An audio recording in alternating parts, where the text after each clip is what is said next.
Hola, buenas tardes. Mi nombre es Leandro Rodríguez, soy oncólogo médico, internista, soy colaborador técnico de la unidad de cáncer para el Ministerio de Salud.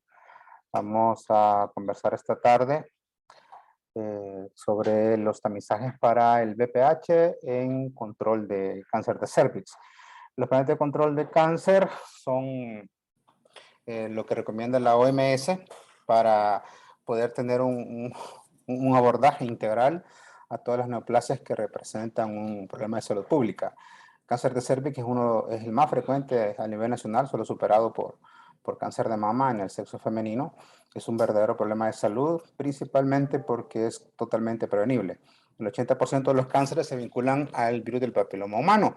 Entonces, dentro del tamizaje de cáncer de cervix particularmente, determinar el BPH nos puede ayudar a erradicar el 80% de todos los cánceres a nivel nacional. Desde ese punto de vista, vamos a comenzar con un poquito de epidemiología a nivel mundial. Son datos de la IARC, de la Agencia Internacional de Registro de Cáncer. Esta es la versión general que tenemos a nivel del mundo para nuestro país. Lo que hace la IARC compara los países que son similares a nuestros en cuanto a PIB, en cuanto a índices de desarrollo humano, y en función de eso calcula la prevalencia, incidencia y mortalidad de los casos de cánceres que con países similares al nuestro tienen. Ya está en construcción los registros de cáncer en base a la población. Esperamos que el próximo año podamos tener datos un poco maduros y tenemos un esfuerzo de registro de cáncer hospitalario en los 3 hospitales más fuertes de tercer nivel, que son Nacional Bloom, Rosales y Nacional de la Mujer. Para una población de 6.5 millones de habitantes, la YARC predice que los casos nuevos por año, o sea, la incidencia de cáncer por año total rondará los 9.500 a 9.600 casos nuevos. De estos, lastimosamente, casi el 60% de los pacientes van a fallecer, según las estadísticas de la IARC, ¿no? Sería de ver con nuestros datos maduros del registro poblacional si cumplimos eso, ¿no? Y eso se debe a nuestros limitados accesos a ciertos equipos diagnósticos, los tratamientos específicos, terapia blanco-molecular, terapia personalizada, etcétera. Pero estamos en construcción de mejorar la prestación de servicios, ¿no? Y una prevalencia de 5 años de casi 20.000 casos. Actualmente los cánceres controlando los dos sexos, cáncer de mama y próstata son los dos más frecuentes, mama principalmente en mujeres y próstata, pues obvio que principalmente en hombres, ¿no? Tal vez a nivel nacional no registramos mucho próstata porque la mayoría de cánceres de próstata no consultan. Un alto porcentaje, casi la mitad de los casos, son de muy bajo riesgo o bajo riesgo y tienen ya de por sí una expectativa de vida que supera los 10 años y no necesitan ningún tipo de tratamiento, no necesitan ninguna intervención desde el punto de vista médico. Quizás menos del 15% de todos los cánceres de próstata nos llegan por crisis de dolor o por metástasis, que son los que terminamos haciendo diagnósticos en los hospitales. Estómago es un problema muy difícil porque la mayoría de enfermedades son avanzadas y lo avanzados que están, pues no permiten hacer muchas intervenciones. Casi todos terminan fuera de protocolo quirúrgico, ¿no? Considerando los dos sexos, cervix se mira aquí bastante pequeño, pero cuando vemos el análisis principalmente de los casos en las mujeres, vemos un poquito más de importancia para cervix, es el segundo, ¿no? Antes, hace unos par de años, unos 5 o 10 años, probablemente era el primer lugar, pero desde que se optimizó el tamizaje, se mejoró la prestación de servicios para el diagnóstico temprano, principalmente comenzando con el BPH hace unos 5 años, pues esperamos que esto vaya cambiando, incluso los casos vayan a ir disminuyendo. Ya tenemos también incluso vacuna contra el BPH y eso va a ayudar considerablemente en los siguientes 10, 15 años que la incidencia de estos casos vaya bajando.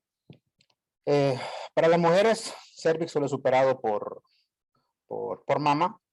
Hay muchas cosas puntuales acerca de hablar de esto, pero vamos a hablar principalmente ahora de cervix. Pues la mortalidad de cervix, si se fijan, pues tenemos un 13.5% de incidencia calculada por GloboCam, pero va a ser un 7.4% de mortalidad. Sigue siendo bastante alto para un cáncer ser una mortalidad así de alta, siendo prácticamente casi que más del 90% prevenible. Recuerden que el 80% de los casos están vinculados al virus del papiloma humano.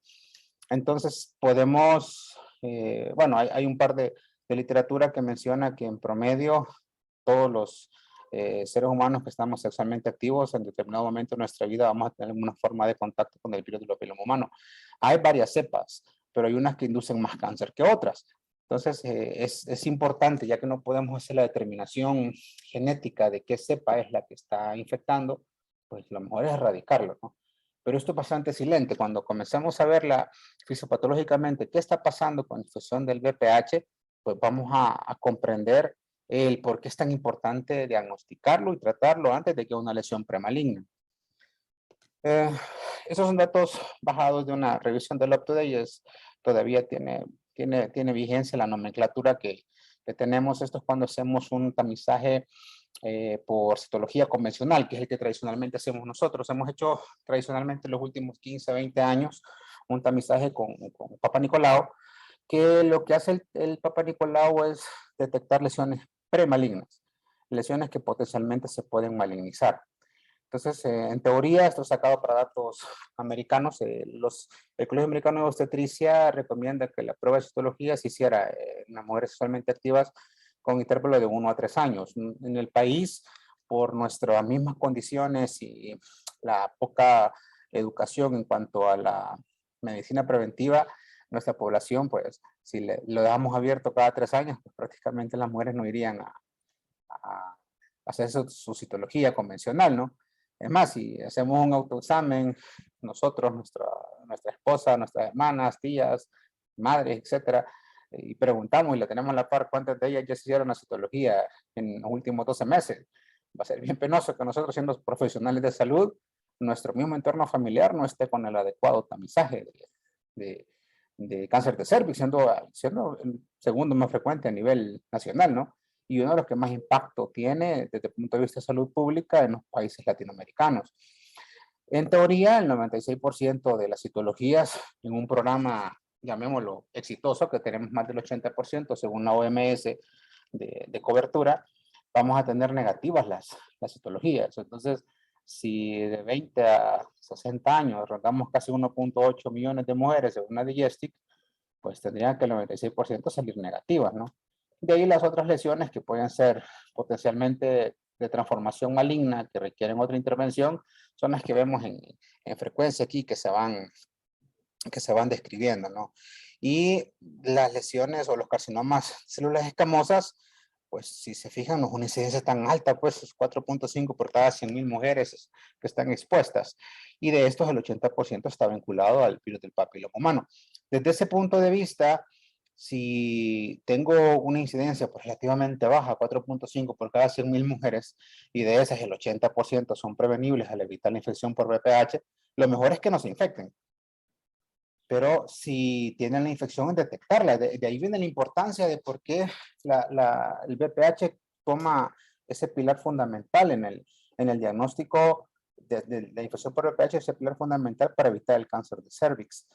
Lo limitado de la citología es que una paciente puede ser VPH positivo, tener citología normal y en el transcurso del tiempo de la infección del ciclo de replicación del virus, inducir cambios neoplásicos o premalignos que terminan en una neoplasia invasiva. Ya lo vamos a ver más adelante.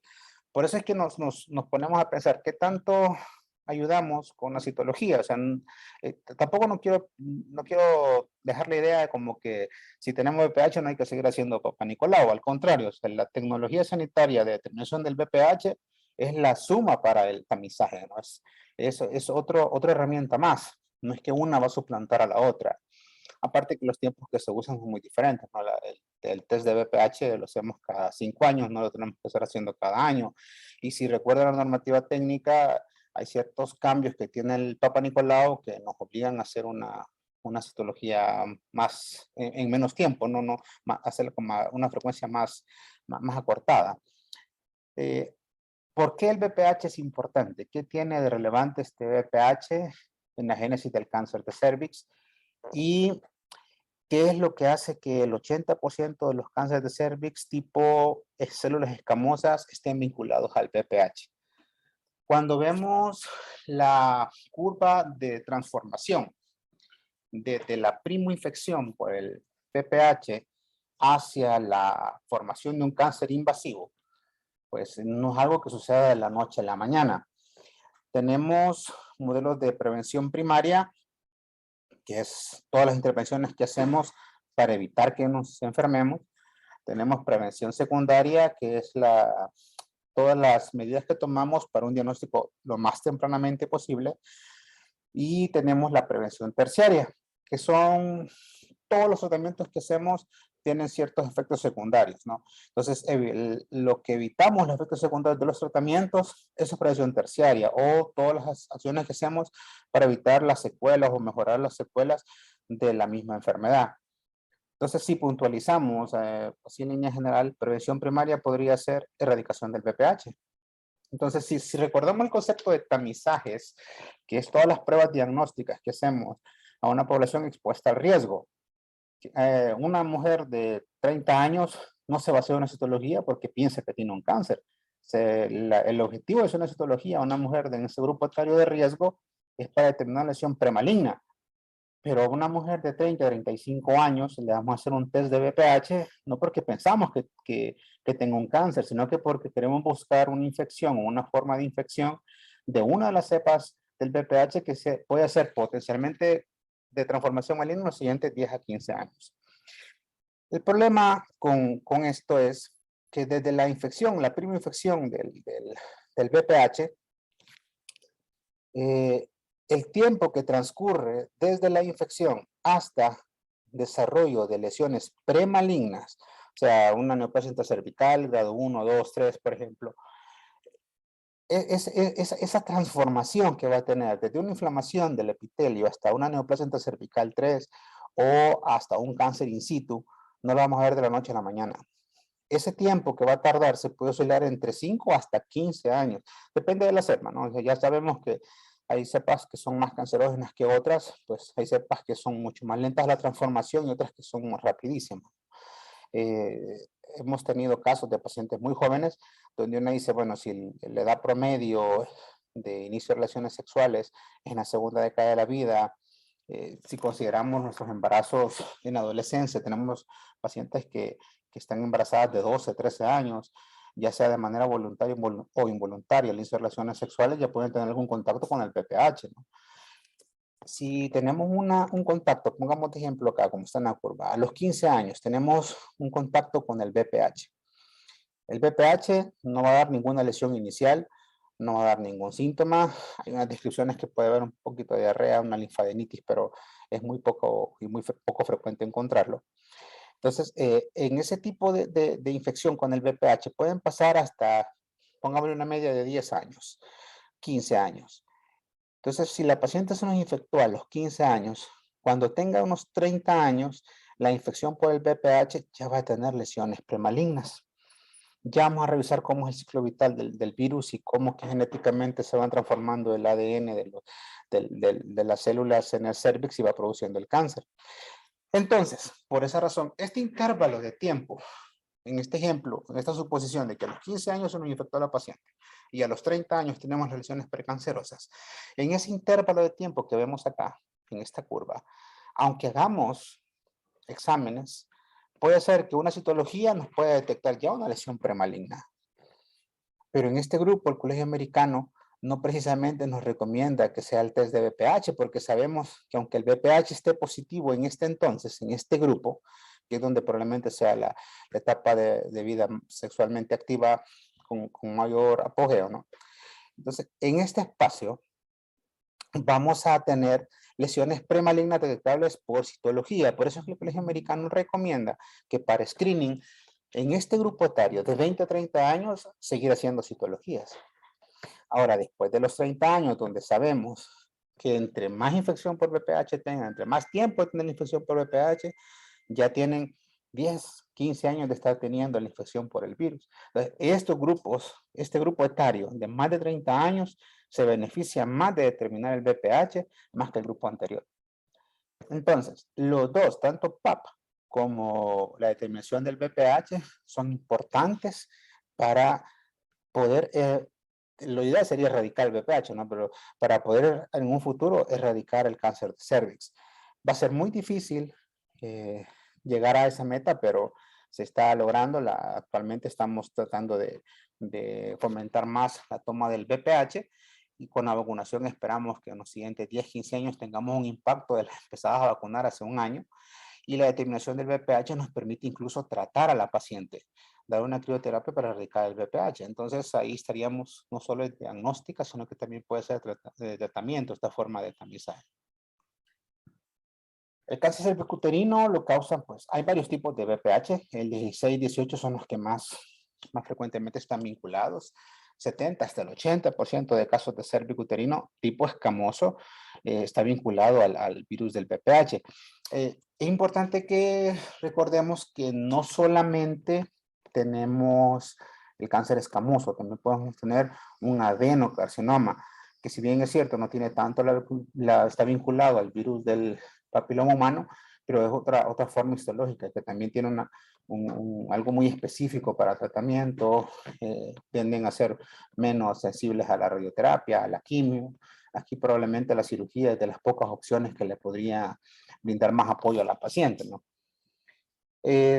Los tipos que más frecuentemente se vinculan, que son oncogénicos, pues tenemos los de aquí arriba, incluso los primeros 4 son los que están cubriendo la vacuna tetravalente, que es una muy buena opción dentro de la prevención primaria. Y pues los demás están vinculados a cáncer de pene, cáncer de cavidad oral, de orofaringe, de recto, de ano, dependiendo de las prácticas sexuales de cada sujeto, pues pueden tener ciertas predisposiciones a formación de cáncer en otras topografías diferentes al cervix, ¿no? También están vinculados con cáncer de vulva, vagina, etc.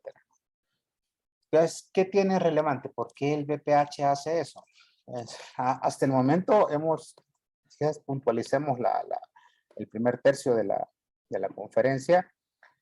Sabemos que el cáncer de cervix está directamente proporcional a la infección con el BPH y la infección del BPH también es directamente proporcional al número de parejas sexuales que tenemos y es también directamente proporcional a las medidas de no métodos de barrera.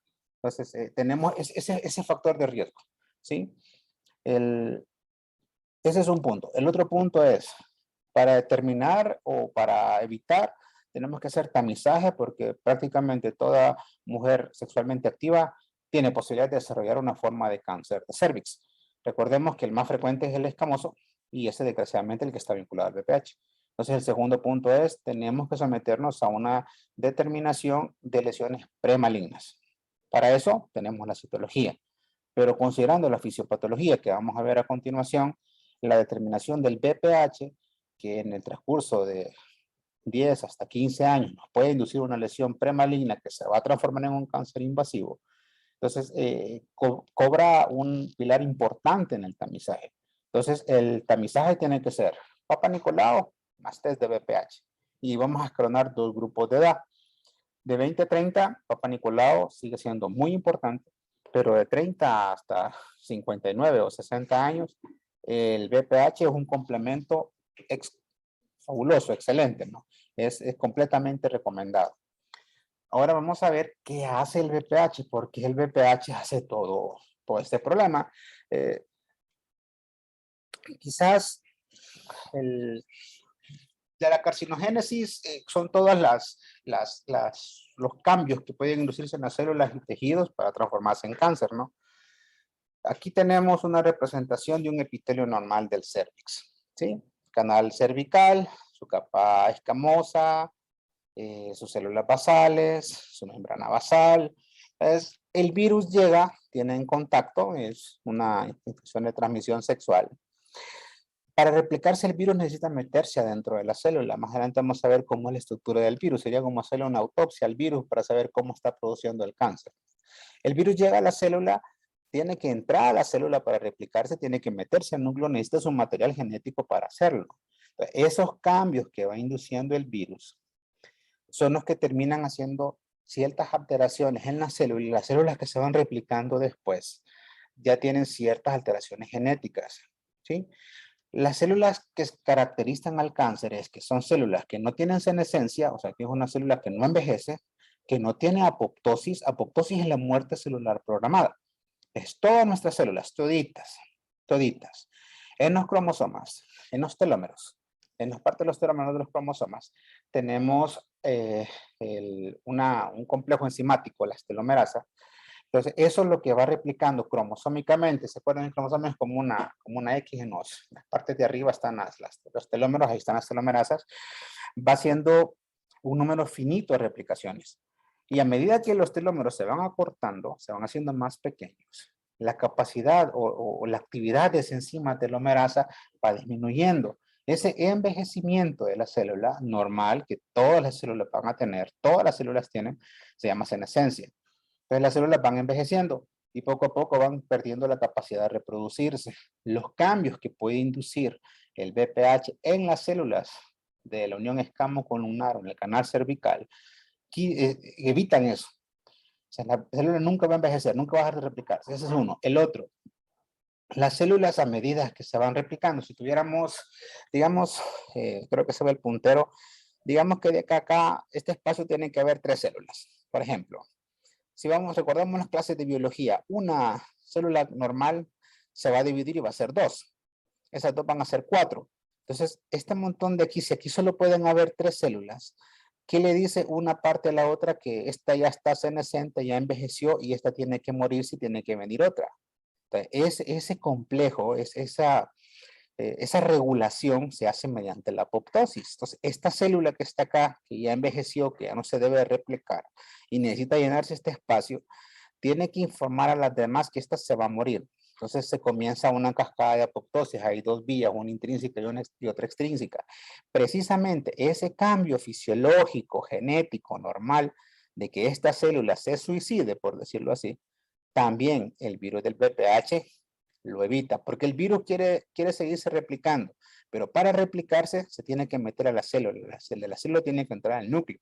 Entonces, en el núcleo, todo lo que favorece a la activación de la apoptosis queda inhibido para que el virus pueda seguirse replicando. Entonces la célula se puede volver a dividir y no va a envejecer. Y esas 2 células nuevas con el virus adentro van a volver a hacer lo mismo. Primero son 2, luego 4, 8, 16, etcétera, ¿no? Hasta que van creciendo, súbitamente van creciendo y de repente ya tenemos un montón de células que tienen adentro el virus del VPH que se van a ir transformando, necesitan más oxígeno, forman nuevos vasos sanguíneos para seguirse nutriendo, donde tendrían que haber 30 células, ahora hay 60, hay 120. Entonces, estos cambios que se van surgiendo, ¿sí? Están asociados a la inflamación, a otros factores como sobrepeso, tabaquismo, etcétera. Y todos esos cambios se producen en años. Sí, son los cambios que podemos ver incluso. Hay unos van a reportar los que son neoplasias apicales grado 1, luego grado 2, grado 3, etcétera, ¿no? Entonces, esos cambios que van a ir viendo, porque todo lo que se puede ver en una citología, en una muestra citológica, en un Papá Nicolau, no necesariamente se va a ver cáncer. Van a ver todos los cambios que se pueden generar de las células que tienen la infección por el virus del papiloma humano y sigue replicándose. Este es un esbozo genómico del virus. Estas proteínas, la E6 y la E7, bueno, son proteínas de la cápside que son las que se meten en la maquinaria genética de las células y son las que van a hacer ciertos cambios para evasión de la apoptosis y evasión de la senescencia. La E6, la proteína P53 es algo que en el ciclo celular al activarse, hace que la célula entre en apoptosis. Sí, que diga, bueno, yo ya tengo X cantidad de replicaciones, ya llegué a mi número finito de replicaciones, ya soy una célula que ya envejeció, ya estoy lista, ya me puedo morir. Eso es normal. Entonces, como para suicidarse tiene que señalizarse y que nuestro mismo sistema inmune, por eso es que ahora cáncer lo estamos abordando con la manipulación del sistema inmune. Entonces, dice, bueno, yo necesito que un fagocito venga, un histocito venga, una natural killer, le tengo que avisar a los T-helper que me ayuden a que me maten, ¿no? Entonces se suicida haciéndose que la maten las mismas células del sistema inmune.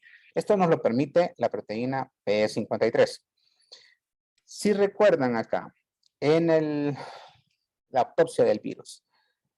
Esta parte de la proteína de la cápsula del virus se une a la P53 y la inactiva. Entonces, de repente, la P53 dice, bueno, la célula ya está vieja, la célula ya se replicó, se tiene que morir. Pero no puede avisarle a las demás del sistema inmune para que lleguen y la fagociten. Pues no puede inducirle la apoptosis. ¿Sí? Entonces, eso es una forma. La otra, hay genes en nuestro cuerpo que inducen el cáncer, otros que nos protegen. Tenemos oncogenes y genes protectores. La pérdida de genes protectores, como la proteína RB dice, bueno, aquí llegamos en el ciclo celular, pasamos de la fase de síntesis a la fase de mitosis, por ejemplo, pasamos de la fase G1 a la fase de síntesis de ADN. Entonces dice, bueno, aquí esta célula no me gusta, tiene una alteración del ADN, las hebras del ARN son lineales, las del ADN se van entrecruzando por una enzima que se llama girasa, ¿no? Y van haciendo esa hélice doble del ADN. De repente ven en una de las reparaciones en uno de los checkpoints del ciclo celular que no está bien, que hay un par de bases que está malo, entonces dice, esta célula no sirve, no la replicamos, matémosla. Entonces, para eso sirven los genes protectores. ¿Qué pasa cuando otra vez una de las proteínas que tenemos en el BPH quiere que la célula siga replicándose? Porque recuerden, el virus del VPH entra a la célula normal del cervix, del canal endocervical, del cervix. Entra normalmente ahí. El virus tiene que entrar a una célula para replicar si llega al núcleo. En el núcleo está el material genético. Entonces, si la célula no puede entrar en apoptosis porque la SI bloquea la P53 y no puede pasar a los checkpoints porque los checkpoints no la van a detectar como anómala para pasarla a la apoptosis, entonces nunca va a dejar de replicarse. La célula, si el que tiene que decir, bueno, hasta aquí llegamos, ya no pases, quédate en la fase G1, por ejemplo, que es de crecimiento celular, no pases a la fase de síntesis del ADN, porque después de la síntesis del ADN viene la fase de división celular, que es la mitosis. Entonces, en este caso, cuando tenemos los oncoprotectores, los genes que protegen, o sea, están oncogenes y los genes protectores, cuando tenemos un gen protector que tiene que decir, no, hasta aquí llegó la célula, no pasa de la fase G1 a la fase G2, no pasa de la G2 a la fase de síntesis, esa revisión se pierde. Entonces, al perderse esa revisión, automáticamente la célula que estaba de G1 pasa a G2, de G2 pasa a síntesis, de síntesis pasa a mitosis. Si recuerdan en la mitosis, ahí está la prometantez, si recuerdan eso de biología, profase, metafase, telofase, etcétera, ¿no? Entonces, y pasa a la división celular. Entonces, eso no hay nadie que lo frene. Entonces, la E7 tiene la capacidad, la proteína E7 del virus del VPH tiene la capacidad de frenar esa revisión normal del ciclo celular. Entonces, un simple virus puede hacer que una célula nunca envejezca, sea inmortal y nunca deje de reproducirse.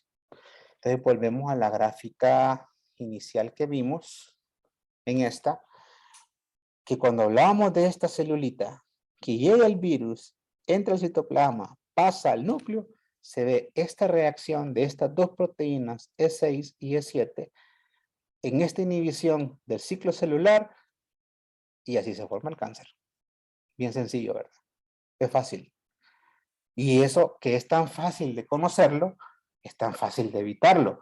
Lo ideal es que no nos expongamos al VPH, pero decirle una orden de celibato a toda la raza humana, creo que no es más que imposible. O sea, tendría que detenerse la raza humana, pues, porque el contacto sexual lleva por fin la reproducción, entonces es parte de la naturaleza. Sería imposible no exponerse al VPH. Ahora, ¿qué podemos hacer? Pues determinarlo y tratarlo con tiempo, ¿no? Después de todo lo que les mencioné, de la fisiopatología, de la infección del VPH en la célula normal del cervix, vamos a tener estos cambios, ¿sí? Del pleomorfismo, núcleos hipercromáticos, arquitectura desordenada, figuras metódicas, que son cosas que se van viendo en las displasias que se van a ver. Es muy difícil que al microscópico un citopatólogo, un patólogo nos describa, no, mire, yo veo tanta actividad de la proteína E6, E7 bloqueando el RB y bloqueando la P53. Eso no lo pueden hacer. Hay otro método diagnóstico para eso. Eso es desde el punto de vista genético. pero los patólogos nos pueden decir las clasificaciones, no, mire, estamos viendo nosotros una lesión de bajo grado, una neoplasia cervical grado 1, grado 2, grado 3, etcétera, ¿no? Entonces, ellos nos pueden ir viendo, mira, hay una displasia leve, una displasia moderada, severa, o veo un carcinoma in situ. Ellos no nos van a dar la actividad genética, pero nos pueden describir desde el punto de vista citológico y patológico qué es lo que está pasando. Y nosotros podemos inferir que todo lo que hemos comentado anteriormente se está sucediendo por la simple infección del VPH. Y les recuerdo, hacemos otra pausa aquí, después de la segunda parte de la conferencia. Venimos hablando que tenemos factor de riesgo, infección por VPH. Sí. Dos grupos etarios, de 20 a 30 y de 30 a 60. Tenemos tamizaje. De 20 a 30 funciona muy bien el Papa Nicolau. De 30 a 60 funciona muy bien el Papa Nicolau, pero la determinación del VPH nos ayuda porque en el Papa Nicolau podemos tenerlo con respuesta normal, pero puede tener infección por el virus del papiloma humano. Y ya vimos el relajo que hace genético. Ya vimos los estragos que puede hacer en la replicación celular. ¿Sí? Y ahora venimos a hacer otro reparo. ¿Qué pasa si tenemos una citología normal, pero tenemos un VPH positivo? ¿Vale la pena eliminarlo o no vale la pena eliminarlo? La respuesta es sí, vale la pena eliminarlo, porque puede que se acuerden que dijimos en la curvita que vimos de los 15 años, que bajaba a los 20 y se mantenía ahí por los 30, 35 años. Vale la pena eliminarlo porque aunque no tengamos cambios evidenciados por citología de 20 a 30 años, por ejemplo, grupo etario de 20 a 30 años, pero tienen VPH positivo, sabemos que después de los 30 solo es cuestión de tiempo que aparezcan las lesiones preneoplásicas, ¿sí? Van a aparecer los NIC2, los NIC3. Yo sé que hay muchos de ustedes que les gusta leer bastante y hay varios escritos del Colegio Americano de Obstetricia donde dicen que hay varias NIC1 que pueden revertir de manera espontánea. Incluso por eso en las discusiones que tuve oportunidad de participar con los colegas de ginecología, colposcopistas y de gineconco, ellos mencionaban que tanto corremos en un NIC1 con una colposcopía y tienen toda la razón, pues hay varios que revierten, pero ¿qué pasa si en ese NIC1 hay un VPH positivo, no? Entonces, para saber si un NIC1, si le hacemos o no le hacemos colpo, pero si es VPH positivo, no solo se gana la colpo, se gana la erradicación del VPH, como están nuestros lineamientos, ¿no? Y eso se debe, esa decisión se debe a la fisiopatología de cómo el virus del VPH se va integrando en la célula. Entonces, el cuarto punto a recalcar es, paciente con citología normal puede ser VPH positivo. Entonces, no es que el tamizaje de VPH va a suplantar a la citología, son complementos, siguen siendo un complemento. Bueno, este es el modelo de carcinogénesis. Creo que con este pudimos haber resumido todo lo que hemos hablado en los últimos 15 minutos. Llega el virus del VPH al epitelio normal del cervix, ¿no? ¿Sí? Entonces puede haber un conteo pequeño de citologías anormales.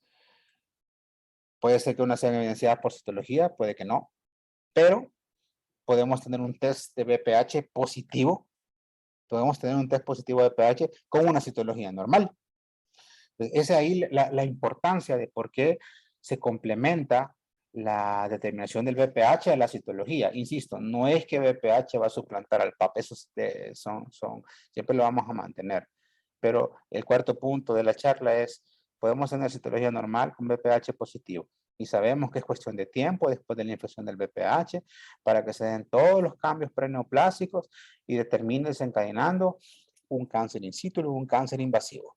Porque después de la infección del VPH, si hay una progresión, habíamos dicho, como les mencionaba, que el Colegio Americano decía que podía haber una regresión espontánea de la NIC1. Estoy de acuerdo, incluso hasta de NIC2 y un par de serie de casos que dicen NIC3. Probablemente han de ser de las cepas menos oncogénicas del VPH, es probable, ¿no? ¿Sí? O otras vinculaciones, o muy poco raro que suceda, probablemente no, quizás ni eran ni 2 ni 3, pero como son estudios retrospectivos, es bien difícil tener acceso a esos datos. Pero si la infección progresa y la infección persiste del VPH, terminamos teniendo lesiones que ya son vistas por colposcopía. Entonces, por eso es que los VPH positivos nuestros, en nuestro protocolo, van para colposcopía más crioterapia para erradicarlo. Y con eso tenemos claro el objetivo de que vamos a estar reduciendo la incidencia de nuestro cáncer de cervix. Insisto, del 70 al 80% vinculado al VPH. No funciona para los adenocarcinomas, incluso hay sarcomas que pueden ser, que es otra variante de células malignas. Muy rara vez, yo hasta en 12 años nunca he visto un linfoma primario de cervix, pero podría ser. Hemos visto dos que al final concluimos que eran metastásicos. Pero lo más frecuente, 70-80% de las veces, son adenocarcinomas y de estos 70-80% también son vinculados al VPH. Esta es una recomendación del manejo dependiendo de qué encontramos en la citología. Esto es del Colegio Americano. Esta revisión del UpToDate es vigente está en junio del 2021, si mal no lo recuerdo, que fue la última revisión que hicimos, que son los que tenemos los lineamientos que están en autorización ahorita, que ya terminaron la fase de elaboración y validación. Y pues la idea es sumar el VPH al tamizaje. Insisto, no suplantamos el Papá Nicolau, lo sumamos. Y la ventaja con el VPH que tenemos toma por examinador y tenemos la autotoma del VPH, que es algo que respeta mucho el pudor de las pacientes y creo que es una de las barreras que puede estar influyendo en que las pacientes asistan al prestador de servicios. Todo esto está incluido en los lineamientos nuestros. Eso es parte de la bibliografía de lo que tenemos en lineamientos. Hay un lineamiento nacional, incluso está en español, está más fácil de entenderlo. No voy a detenerme mucho en eso. Eso también es del lineamiento nuestro, de 20 a 30 años, pues sigue siendo el Papá Nicolau una vez al año. Y el test de VPH, pues es más representativo de 30 a 55 años cada 5 años. Entonces también el lineamiento les explica si sale VPH positivo qué hacer, se pasa colposcopía, crioterapia, cuánto tiempo después se controla. Eso ya está escrito en el lineamiento, está autorizado, pues está fácil solo de revisarlo. Está en línea, está gratis, está bueno, bonito y barato. Esto también es de nuestro lineamiento, quizás ya para ir puntualizándolo, porque creo que ya de esto han tenido muchas capacitaciones. La idea de ahora solo era como dejarles la espinita de por qué el VPH es importante en cáncer de cervix. Ya creo que la forma en que llevamos los tamizajes, que decía, bueno, se hace cada 5 años cuando está negativo y después de positivo se pasa a un centro de triage. Los centros de triage están distribuidos a nivel nacional, incluso hay unidades de salud, hay en eco especializados, no necesariamente de hospital, hay talento humano entrenado para esto, completamente capacitado, se siguen las capacitaciones. Yo creo que esto no es un tira y encoge que nunca tenemos que dejar de entrenarnos y tenemos que estar a la vanguardia de las actualizaciones. Pues creo que en los últimos años se ha hecho mucho esfuerzo y a eso se debe de que los casos de cáncer de cervix han disminuido y ya lo superó mama. De mama era el segundo cáncer más frecuente para el 2015 y ahora estamos cerrando que es cervix. Pues ahora la preocupación es qué vamos a hacer con cáncer de mama. Creo que ese es un pleito que vamos venciendo un cáncer y sale otro y así saldrá. Es una vigilancia continua, tratamiento continuo que no requiere mucho esfuerzo y no nos va a permitir descansar, ¿no? Y para cerrar, una reflexión sobre la vacuna, porque ya vimos por qué es importante hacerlo como tamizaje, por qué es importante tratarlo. Entonces, ¿ponemos la vacuna o no ponemos la vacuna? Pues solo le dejo 2 reflexiones. Las vacunas no tratan una infección por el VPH. Las que ya tienen una infección preexistente, pues de VPH se recomienda pues la vacuna siempre antes del inicio de relaciones sexuales. Si ya tienen la infección por el VPH, la inmunogenicidad que queremos lograr con la vacuna del VPH contra las 4 cepas que más cáncer inducen, 16, 18 principalmente, que son las que más están vinculadas al cáncer agresivo, pues si usted ya tiene la infección no le va a ayudar, porque a veces me dicen, no, mire, yo tengo una paciente X de 22 años, ya tuvo 2 parejas sexuales y se quiere poner la vacuna. ¿Va a tener el mismo impacto si la vacuno? La respuesta es sí va a tener inmunogenicidad, sí puede parcialmente protegerla, ¿no? Pero los estudios más grandes, tanto el Vivian y el Patricia, usaron pacientes que no habían sido expuestas al VPH, o sea, que no habían iniciado relaciones sexuales. Ahora, probablemente con el transcurso del tiempo se van a ir haciendo modelos de estudios clínicos, ensayos clínicos, donde se podría probar si funciona o no funciona para evitar el cáncer, ¿no? Porque ahí sería, recuerden que las vacunas hay 2 valentes, 4 valentes y 9 valentes. La 9 valente no ha demostrado que supere la 4 ni la 2 valente. Pero tendríamos que ver de los 100 y pico cepas que tiene el VPH, porque solo estamos cubriendo 4, por lo menos en nuestro país estamos cubriendo 4 valencias con la vacuna del VPH. Entonces, sería de ver si es otra cepa la que se infecta el paciente y termina dando cáncer, aunque hayan puesto la vacuna, pues la vacuna solo los protegería para las 4 cepas las que está diseñada, ¿no? La otra reflexión sería, como las vacunas no protegen contra todos los tipos de VPH, pueden causar cambios en el término, las niñas vacunadas contra el VPH necesitan someterse a tamizaje. ¿Qué quiere decir eso? Que si pusimos la vacuna de VPH en las chicas, y espero que eventualmente también vamos a vacunar a los niños, dependiendo del acceso que tengamos a la vacuna, porque no es algo tan fácil, ¿no? Si se sometieron a vacunación completa y ya sabemos que 2 dosis son igual que 3 no superan 2, por ejemplo. Incluso ahora ya hay un par de estudios que quieren subir el grupo etario, que hasta 26 años se puede, que puede ser una tercera dosis. De momento vamos a quedarnos con la que tenemos actual, vamos a ver, esperar que maduren los datos de los demás ensayos clínicos. Y yo creo que los que mejor han tenido resultados ha sido Australia, que si mal no lo recuerdo, en el 2019 se declararon ya libres de cáncer de cervix, ya tienen más de, que andan como por 15 años de estar vacunando. Entonces ellos prácticamente tienen muy pocos casos de cáncer de cervix, no es que ninguno. Y entonces si vacunamos a las niñas y a los niños, las niñas siempre van a tener que someterse a una forma de tamizaje, y siempre, igual. La inmunogenicidad que se genera en la vacuna del VPH puede oscilar también entre 10 a 15 años. Después de 10 años comienza a decaer la capacidad del sistema inmune de evadir la respuesta que hace el VPH con la replicación celular. Entonces, aunque vacunemos, van a seguir siendo siempre los programas de tamizaje un pilar fundamental para la detección de cáncer de cuello de matriz. Pues hasta aquí mi intervención. No sé si tienen alguna pregunta o comentario para abrirles el micrófono.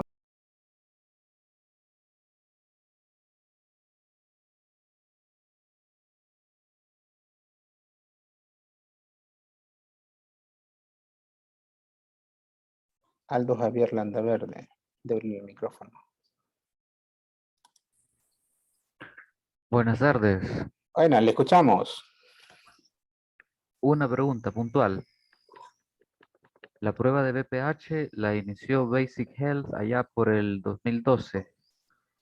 Esa prueba, ¿qué serotipos detecta la que se está aplicando en El Salvador, que ya lleva varios años aquí en el prueba? No tenemos un serotipo en específico porque no la tipificamos, solo hacemos el genoma del HPV, solo es el genoma del virus. Busca el virus nada más, no se puede tipificar si es 16, 18, 32, 33.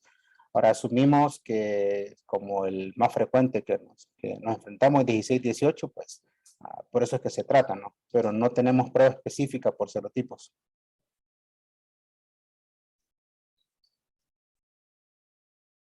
Bueno, hay otra pregunta en el chat. Dice, ¿la vacuna contra el VPH, además de cáncer cervicuterino, puede prevenir otros tipos de cánceres? Sí, la respuesta es sí. Incluso por eso se pidió la vacuna cuatrovalente, porque esa tiene espectro ampliado para cáncer vulvar, vaginal, cavidad oral y para los de recto bajo y ano. Sí puede evitarse otros tipos de cánceres con eso.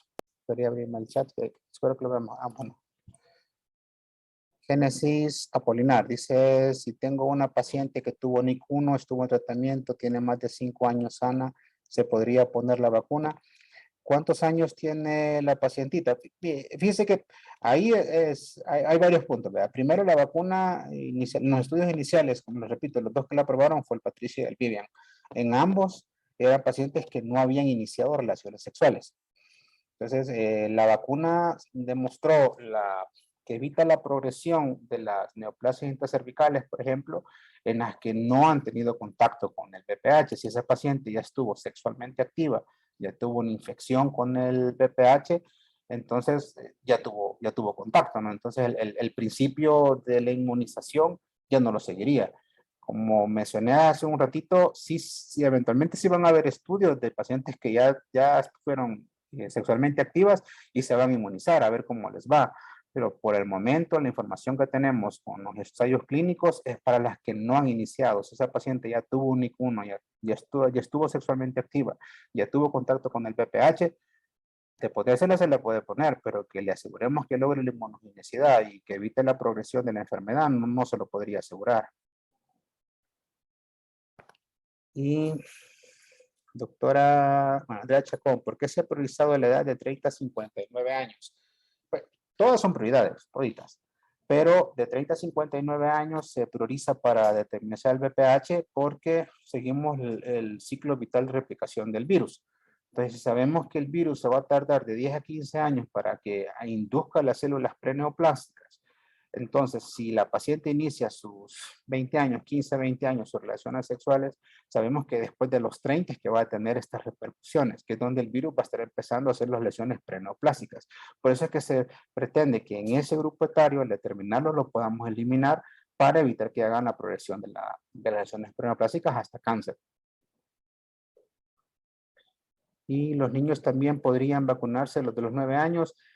Sí, la doctora Patricia Erazo nos pregunta. Sí, sí, claro que sí. De momento estamos, como este es un programa relativamente nuevo, el de vacunación, que es muy prometedor. Yo, en mi criterio, yo como oncólogo clínico, a mí sí me gustaría ver dentro de 15 años cómo estamos nuestras curvas de cáncer. Esperemos que el registro de cáncer nos muestre que la incidencia se va a venir para abajo en 10, 15 años, ¿no?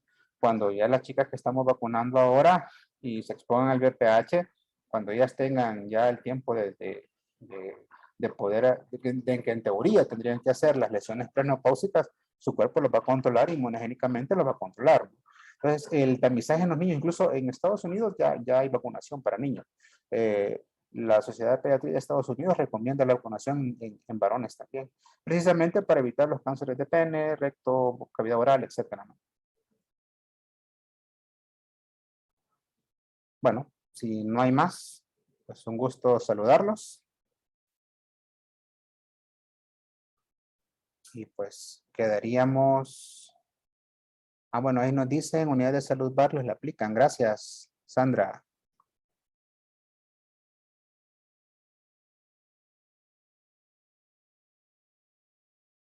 Vaya, ahí nos especifica Aldo Javier Landaverde, sin previa cita con DUI de padre y en Unidad de Salud Barrios. Bueno, muchas gracias por la información. Bueno, un gusto. Buenas tardes. Nos vemos en la próxima.